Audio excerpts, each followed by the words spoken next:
আলহামদুলিল্লাহি রাব্বিল আলামিন ওয়াসসালাতু ওয়াসসালামু আলা রাসূলিহিল কারীম ওয়া আলা আলিহি ওয়া সাহবিহি ওয়া আহলি বাইতি আজমাইন। সদরে মুহতারাম, উলামা হযরত, দ্বীনী বন্ধুগণ, সাংবাদিক ভাইয়েরা, পর্দার আড়ালের অতি সম্মানিতা মা এবং বোনেরা, আল্লাহ তাবারক ওয়া তাআলা শুকরিয়া আদায় করছি যে আল্লাহ তাআলা দিনের একটা বরকতময় মার্কাজ, আজকের একটা বরকতময় মাহফিলে আপনাদের সাথে আমার মতো একজন গুনাহগারকে আল্লাহ তাআলা শামিল হওয়ার তৌফিক দিয়েছেন। আলহামদুলিল্লাহি রাব্বিল আলামিন। আমার সম্মানিত ভাই যে বক্তব্য রেখেছেন, আমার বক্তব্য ওঠাই, এর বাইরে তেমন কিছু নেই। কারণ কোরআনে আল্লাহ তাআলা, নবীও আমাদের, পথও আমাদের একটা, এবং সবাইকে গিয়ে আল্লাহর দরবারে দাঁড়াতে হবে। তারপরে একটা ঠিকানা যেটা পাই, ওটাও আমাদের সকলের কমন চাওয়া, আল্লাহর জান্নাত। কাজে কথার কোনো ভিন্নতা এখানে থাকবে না ইনশাআল্লাহ। এই বাংলাদেশ আমাদের প্রিয় জন্মভূমি, আল্লাহ তাআলার দান। পৃথিবীর কিছু দেশ আল্লাহ তাআলা আমাকে ঘোরানোর তৌফিক দিয়েছেন। এমন বরকতময় দেশ পৃথিবীতে খুব কমই আছে, যে দেশের মাটির উপর সবুজ, মাটির নিচে অফুরন্ত খনিজ সম্পদ এবং অন্যান্য মূল্যবান সম্পদ, পানিতে সম্পদে ভরা, পানির নিচে সম্পদে ভরা।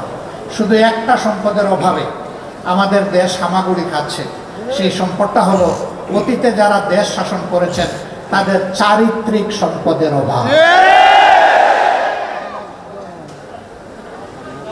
যখনই তারা দেশ সেবার সুযোগ পেয়েছেন, তখন দেশের জনগণের সেবক না হয়ে তারা মালিকে পরিণত হয়েছে। আলহামদুলিল্লাহ, ইতিহাসের এক যুগ সন্ধিক্ষণে আজকে বাংলাদেশ। আগামীতে নির্বাচন হবে। আমি নির্বাচন নিয়ে বেশি কথা বলবো না। আমি আল্লাহ তাআলার কালামের একটা অংশ আপনাদেরকে স্মরণ করিয়ে সালাম দিয়ে বিদায় নেব ইনশাআল্লাহ। আল্লাহ রাব্বুল আলামিন কালামে হাকিম ধীরে ধীরে নাজিল করেছেন তার নবীর উপরে। সর্বশেষ আয়াতটি নাজিল হয়েছিল হিজ্জাতুল বিদায় আইয়ামে তাশরিকের সময় মিনার ময়দানে। সেই আয়াতের একটা গুরুত্বপূর্ণ অংশ, সারাটা না। আউযু বিল্লাহি মিনাশ শাইতানির রাজিম। আল ইয়াওমা আকমালতু লাকুম দীনাকুম ওয়া আতমামতু আলাইকুম নি'মাতি ওয়া রাদিতু লাকুমুল ইসলাম দীনা। সাদাকাল্লাহুল মাওলানাল আযীম। আল্লাহ তাআলা তার নবীর মাধ্যমে বিশ্ববাসীকে বলে দিলেন যে আজকের এই দিনে তোমাদের জন্য আমি তোমাদের সংবিধান, জীবন চলার পাথেয় দিন আমি পরিপূর্ণ করে দিলাম। বলেন সুবহানাল্লাহ। ওয়া আতমামতু আলাইকুম, আর আমি স্রষ্টা প্রভুর পক্ষ থেকে তোমাদের জন্য যত নিয়ামত, এই নিয়ামতের এইটাকেই জুড়িয়ে বানাই দিলাম। এর বাইরে কোনো নিয়ামত তালাশ করলে কোথাও পাওয়া যাবে না। এর বাইরে যা তালাশ করবা সেটা নিয়ামত হবে না, সেটা হবে লানত। এইটাকে বাদ দিয়ে যদি কিছু তালাশ করো, ওয়া রাদিতু লাকুমুল ইসলাম দীনা। আর তোমরা জেনে রাখো, আমি কিন্তু ইসলামকেই শুধু আমার কাছে মনোনীত দিন হিসাবে, জীবন বিধান হিসাবে আমি কবুল করলাম। বাকি যেগুলো আছে ফামান ইয়াকবালু মিনহা, একটাও কবুল করা হবে না। সব রিজেক্টেড, পচা মাল, সব পচা মাল। যে বাদের অমুকবাদ তমুকবাদ, যে বাদের গামছা গায়ে দিয়ে আসুক, সব পচা মাল।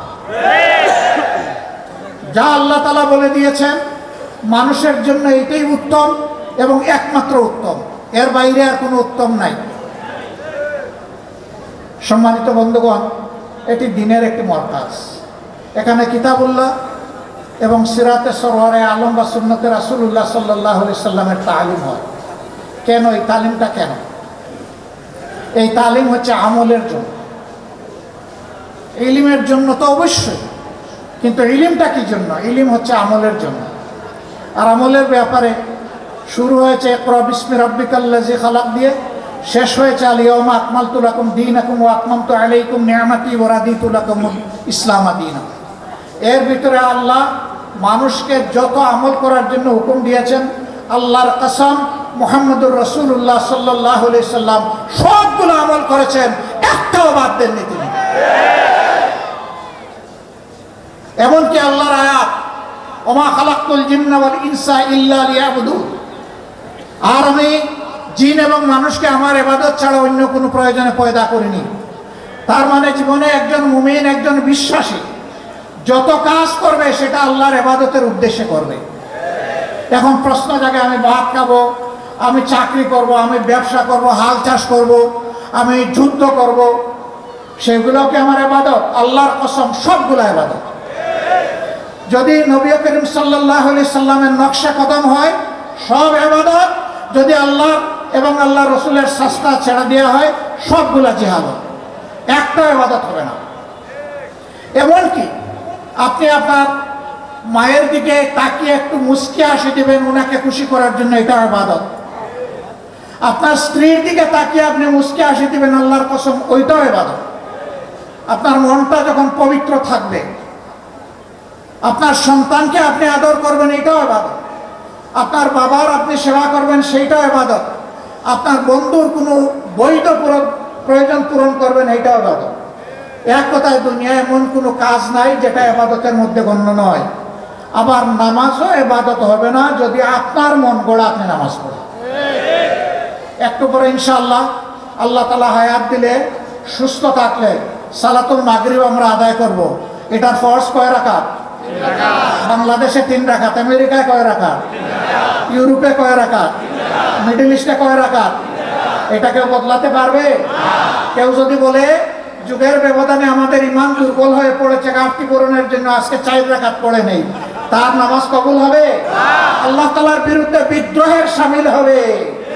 আল্লাহ যে সীমারেখা ঠিক করে দিয়েছেন এটা ধরে টান দেওয়ার অধিকার কারণে। সম্মানিত ভাইয়েরা, নামাজে তো শান্তি আছে, মসজিদের ভিতরে তো শান্তি পাই, এই মাহফিলেও আমরা শান্তি আর শান্তি দেখতে পাচ্ছি। কিন্তু নামাজ মাহফিল সম্পন্ন করে যখন রাস্তায় যাই, কর্মক্ষেত্রে যাই, চাকরিতে যাই, ব্যবসায় যাই, পরিবারে যাই, সমাজে যাই, রাষ্ট্রে যাই, দুনিয়ায় যাই, তখন কি এই শান্তিটা পাই? কেন পাই না? আফা তুমিনুনা বিবাদিল কিতাবি ওয়া তাকফুরুনা বিবাদ, তোমরা কি আমার কিতাবের কিছু অংশ মানবা আর কিছু মানবা না? কিছুর উপর ঈমান আনবা আর কিছুতে তাকফির করবা, অস্বীকার করবা। ফামা জাযাউ মান ইয়াফআলু যালিকা মিনকুম, তোমাদের মধ্য থেকে যে এরকম আচরণ আমার কিতাবের সাথে করবে, অর্থাৎ কিছু মানবে আর কিছু মানবে না, মতলবী মানা, সুবিধাবাদী মানা, ইল্লা খিজয়ুন ফিল হায়াতিদ দুনিয়া, তার জন্য আমার পক্ষ থেকে উপহার হচ্ছে আমি চরমভাবে দুনিয়ায় তাকে বেইজ্জত করব। এই ফতোয়া কে দিয়েছেন? এই ফতোয়া বদলানোর শক্তি কারো আছে? নাই। তাইলে আমরা শান্তি যে পাই না, এই ফতোয়ার মধ্যে এটার জবাব আছে। জীবনের দিনগুলা ফেলে এসেছি, বছরগুলা ফেলে এসেছি, আর কয়েকটা দিন আর শ্বাস পাবো কেউ জানি না। মানব সন্তানের হায়াত 2 সেকেন্ডের মতো। একটা শ্বাস তুলে ওই তুলা শ্বাসটা ফেলতে সে বাধ্য, কিন্তু ফেলে দেওয়া শ্বাস তার আর উঠবে ওঠার কোনো হিসাব নেই। আর ওই যে তুলা শ্বাসটার সময় হচ্ছে মাত্র 2 সেকেন্ড। এইটাই রে ভাই আপনার আমার হায়াত। কোন ভরসায় আগামী দিন ভালো কাজ করবো, আজকে যেমন তেমন হয়ে যাক এই নিয়ত করার কোনো সুযোগ নেই। তাহলে জীবনে এখন যদি চিন্তা করি কি করেছি, আমরা কি সবসময় হকের পক্ষে ছিলাম? আমরা কি কোরআনের পক্ষে ছিলাম? কোরআনের আইন কায়েমের আওয়াজ যখন এসেছে আমরা কি লাভবাহিক বলে সাড়া দিয়েছি? আমরা অনেকে লজ্জিত হয়ে বলবো না, দিতে তো পারি নাই, এখন আমার কি হবে? এখন কি তাহলে আমার ঠিকানা জাহান্নাম হবে? আমাদের আল্লাহ, আমাদের খালিক, আমাদের মালিক, তিনি বড় রাউফুর রাহিম, তিনি বড় প্রেমময়, তিনি বড় দয়ালু। তিনি বলেছেন তোমরা গুনাহ করো, আমার কাছে তওবা করো, আমি তোমাদের গুনাহ মুছে দেব। আসেন আমরা মন ভরে তওবা করি। ফেলে আসা দিনগুলোতে আল্লাহর সাথে যত নাফরমানি করেছি, আল্লাহর কালামের সাথে যত নাফরমানি করেছি, রাসূল মুহাম্মদ সাল্লাল্লাহু আলাইহি ওয়াসাল্লাম এবং সাহাবায়ে কেরাম রিদওয়ানুল্লাহি তাআলা আলাইহিম আজমাইনের রেখে যাওয়া আমানতের সাথে আমরা যত উল্টাপাল্টা কাজ করেছি, সবগুলোর জন্য আমরা একসাথে আল্লাহর দরবারে হৃদয় বিগলিত চিত্তে আমরা তওবা করি। আল্লাহ তাআলা হুয়া তাওয়াবুর রাহিম ওয়া গফুরুর রাহিম, তিনি তওবা কবুল করেন, মেহেরবানি করেন। সেই আল্লাহ, নবী বলছেন, মানুষ যদি ভুল করে আল্লাহর কাছে তওবা না করতো, আল্লাহ আরেকটা জাত পয়দা করতেন যারা ভুলও করতো, তওবা করতো। সুবহানাল্লাহ। এত ভালোবাসেন আল্লাহ তওবা। অতীত জীবনে হে রাব্বুল আলামিন আমরা অনেক ভুল করে ফেলেছি, আমাদের উপর অর্পিত দায়িত্ব আমরা পালন করি নাই, কিছু বুঝেও পালন করি নাই, কিছু না বুঝেও পালন করি নাই। আজ তোমার দরবারে আমরা বিনা শর্তে সারেন্ডার করলাম। হে আল্লাহ, তুমি আমাদেরকে ক্ষমা করে দাও। আমিন। আস্তাগফিরুল্লাহ আল্লাযী লা ইলাহা ইল্লা হুয়াল হাইয়ুল কাইয়্যুম ওয়া আতুবু ইলাইহি ওয়া লা হাওলা ওয়া লা কুওয়াতা ইল্লা বিল্লাহিল আলিয়্যিল আযীম। আমরা শপথ নিব, হে আল্লাহ, আজকে থেকে নতুন জীবন দাও আমাদের। এই নতুন জীবনের মাধ্যমে আগামীতে তোমাকে আমরা কথা দিচ্ছি, ওয়াদা করছি, অঙ্গীকার করছি, আল্লাহর মানে জেনে শুনে করব না। তুমি আমাদের এই তওবাকে কবুল করো, ওয়াদাকে কবুল করো।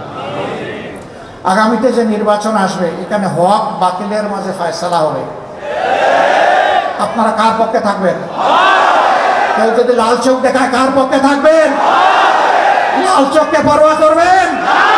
পরোয়া কাকে করবেন? পরওয়ারদিগার আল্লাহ তাআলাকে পরোয়া করব, আর কাউকে আমরা পরোয়া করি না।